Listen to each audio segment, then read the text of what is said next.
پرانے وقتوں کی بات ہے۔ پنجاب کے ایک چھوٹے سے گاؤں چک نظام پور میں ایک نوجوان رہتا تھا جس کا نام مجید تھا۔ لمبا قد، سانولا چہرہ، گہری آنکھیں اور ماتھے پر ہمیشہ سوچ کی لکیریں۔ اس کے باپ کا سایہ بچپن ہی میں اٹھ گیا تھا اور ماں نے محنت مزدوری کر کے اسے جوان کیا۔ مجید دن میں کھیتوں میں کام کرتا، شام کو مسجد کے باہر بیٹھ کر کتابیں پڑھا کرتا۔ اسے علم سے محبت تھی، مگر قسمت نے اسے کتابوں سے زیادہ ہل اور بیل کے پاس باندھ رکھا تھا۔ گاؤں والے اسے سیدھا سادہ مگر تھوڑا الگ مزاج کا سمجھتے تھے۔ وہ اکثر دریا کے کنارے جا کر دریا تک پانی کو دیکھتا رہتا، جیسے اس کی موجوں میں اپنے دل کی باتیں ڈھونڈتا ہو۔ شاید اس لیے لوگ اسے محبت سے موجو کہتے تھے، جو دریا کی موجوں کی طرح پرسکون مگر اندر سے بے قرار تھا۔ ایک دن گاؤں کے سردار حاجی کریم بخش کی بیٹی زہرا اپنے ہم جماعتوں کے ساتھ دریا کنارے سیر کرنے آئی۔ زہرا ابھی 19 برس کی تھی، نرم لہجے والی، معصوم چہرے والی، اور اس کی آنکھوں میں وہ چمک تھی جو کسی کی تقدیر بدل دے۔ اس دن ہوا تیز تھی، زہرا کے ہاتھ سے دوپٹہ اڑا کر پانی میں جا گرا۔ وہ چیخی، میرا دوپٹہ! قریب ہی موجو کھیتوں سے لوٹ رہا تھا۔ اس نے یہ منظر دیکھا، دوڑ کر دریا میں چھلانگ لگا دی اور چند لمحوں بعد وہ دوپٹہ ہاتھ میں لیے زہرا کے سامنے کھڑا تھا۔ زہرا نے شرماتے ہوئے شکریہ ادا کیا۔ موجو نے ہلکی سی مسکراہٹ کے ساتھ کہا، دوپٹہ تو واپس آ گیا بی بی، مگر دل شاید پانی میں رہ گیا ہے۔ یہ جملہ زہرا کے چہرے پر ہلکی سی مسکراہٹ لے آیا، مگر اس کے دل میں ایک انجانی لرزش بھی چھوڑ گیا۔ اس دن کے بعد زہرا اکثر اپنی سہیلیوں کے ساتھ دریا کے کنارے آتی اور موجو ہمیشہ کہیں نہ کہیں موجود ہوتا۔ کبھی وہ درخت کے نیچے کتاب پڑھ رہا ہوتا، کبھی مچھلیاں پکڑ رہا ہوتا، مگر اس کی نظر ہمیشہ زہرا کو تلاش کر رہی ہوتی اور زہرا کے دل میں بھی ایک نیا احساس جنم لینے لگا تھا۔ ایک شام جب سورج ڈوب رہا تھا اور آسمان نارنجی رنگ میں ڈوبا ہوا، زہرا اکیلی دریا کنارے بیٹھی تھی۔ موجو نے آ کر آہستہ سے کہا، بی بی زہرا، یہ دریا بہت گہرا ہے، مگر میرا دل اس سے بھی گہرا ہو چکا ہے۔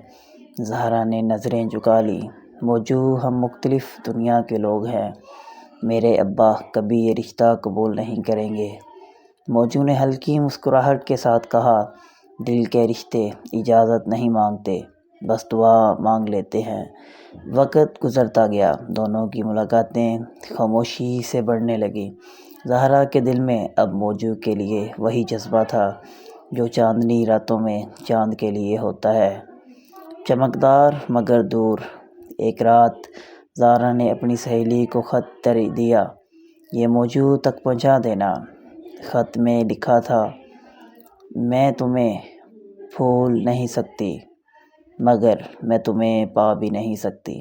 میرے ابا نے میرا رشتہ شہر کے ایک تاجر کے بیٹے سے طے کر دیا ہے۔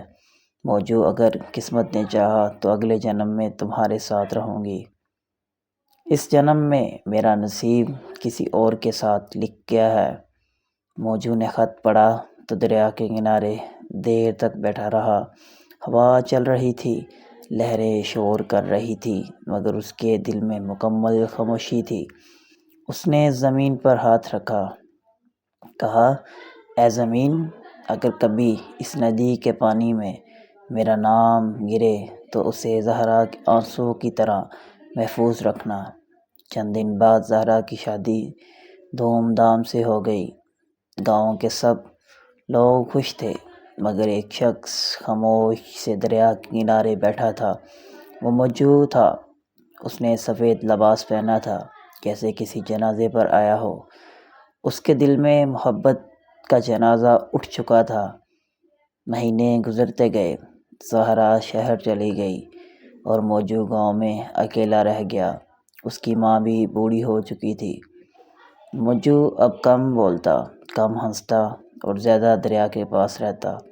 لوگ کہتے وہ پاگل ہو گیا ہے، دریا سے باتیں کرتا ہے، مگر کسی نے نہیں جانا کہ وہ دریا نہیں، زہرا کے خوابوں سے بات کرتا تھا۔ ایک دن ڈاکیا آیا اور ایک خط تھمایا۔ وہ زہرا کا تھا۔ موجو، میں اب شہر میں قید ہوں۔ شوہر دولت مند ہے مگر دل پتھر کا۔ میں نے سنا ہے تم ابھی بھی دریا کے کنارے آتے ہو۔ اگر کبھی ہوا میرا نام لے کر تم تک پہنچے تو سمجھ لینا میں تمہیں یاد کر رہی ہوں۔ موجو نے وہ خط سینے سے لگا لیا۔ اس رات دریا پر طوفان آیا۔ گاؤں والے کہتے ہیں موجو اس رات بھی دریا کے کنارے گیا تھا۔ صبح جب سورج نکلا تو بس اس کا پرانا جوتا اور زہرا کا وہ دوپٹہ کنارے پر پڑا تھا جو کبھی برسوں پہلے اس نے بچایا تھا۔ لوگوں نے کہا موجو دریا میں ڈوب گیا ہے مگر کسی نے اس کی لاش نہ دیکھی۔ کچھ بوڑھے ملاحوں کا کہنا تھا کہ دریا کی لہروں میں اس رات ایک آواز گونج رہی تھی، دوپٹہ واپس آ گیا بی بی، مگر دل تو پہلے ہی بہہ گیا تھا۔ سال بیت گئے، زہرا کی زندگی بھی کانٹوں کی راہ بن گئی۔ شوہر نے دوسری شادی کر لی اور وہ تنہا رہ گئی۔ ہر شام وہ اپنے مکان کی چھت پر جا کر مغرب کے وقت دریا کی سمت دیکھتی۔ کبھی کبھی ہوا اس کے بالوں کو چھوتی تو اسے لگتا جیسے موجو کی روح اس کے آس پاس ہے۔ ایک دن وہی دریا اس کے شہر تک آیا۔